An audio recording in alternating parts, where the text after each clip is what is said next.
কেন বুঝো না? পর্ব ১ লিখেছেন কাফাতুন্নেসা কবিতা।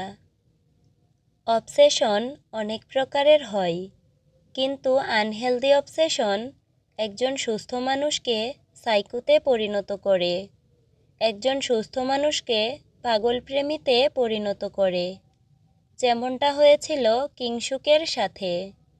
যেখানে অরিন কখনো কিংসুককে দেখেনি, শুনেনি, পরিচিত হয়নি, শুধু খানবাড়ির বড় ছেলে হওয়ার তাগিদে মনির থেকে কয়েকবার নাম শুনেছিল, সেখানে সে কীভাবে কিংসুকের আনহেলদি অবসেশনে পরিণত হলো তা সে নিজেও জানতে পারেনি। ৫ বছর পর খানবাড়িতে আজ আনন্দের মৌসুম। আজমল শেখের মেয়ে সাথীর আজ গায়ে হলুদ। আয়োজনের কি শেষ আছে? এই ৫ বছরে অরিন আর সাথীর মধ্যে বেশ ভালো বন্ধুত্ব হয়ে গেছে। একজন আরেকজনকে ছাড়া কিছু বুঝে না এমন।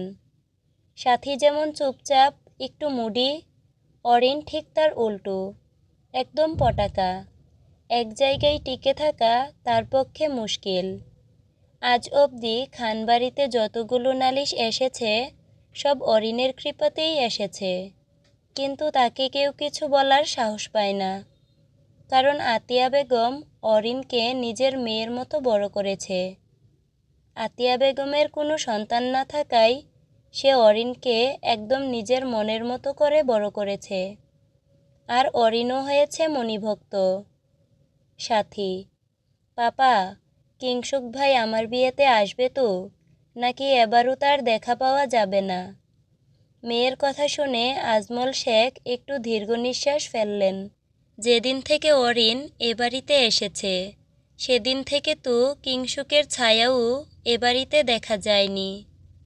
আজমল শেখ: বলেছিলাম তো মামুনি, কিন্তু অরিন যবে থেকে এসেছে ও তো আর দেশে পাই রাখেনি। সাথী: ভাই না আসুক, কিন্তু অরিন থাকবেই। এই ৫ বছরে সে আমার সব কিছু হয়ে গেছে। রেহানা বেগম: বাপ বেটির কথা শেষ হলে একটু নিচে চলেন, খানাপিনার দিকটাও দেখতে হবে এখন। আজমল শেখ: ওকে, চলেন ম্যাডাম। আজমল শেখ আর রেহানা বেগম চলে যাবার পর সাথী পড়ে গভীর চিন্তায়, কারণ সে এই বিয়েটা করতে চায় না। আর সাথীর আব্বু তার এবং শুভর বিয়েটা কিছুতেই মানবে না, তাই সে অরিনের অপেক্ষা করে। এখন পারলে অরিনই পারবে তাকে এই বিপদ থেকে উদ্ধার করতে। সাথীর চিন্তার মাঝেই তাকে পেছন থেকে জড়িয়ে ধরে অরিন। কিরে সাথী, কি করিস বই না? সাথী: আর কি, বিয়ে ভাঙার ধান্দা খুঁজি। তোর উই মাথামোটা বয়ফ্রেন্ডটা কই? আর কই, আমার বাপের সাথে মিলে আমার বিয়ের খানাপিনার দিক সামলাচ্ছে। অরিন অট্টহাসিতে ফেটে পড়ে। বিশ্বাস কর, বলদটা যদি একটু আব্বুকে বলতো তাহলে আর এসব হতো না।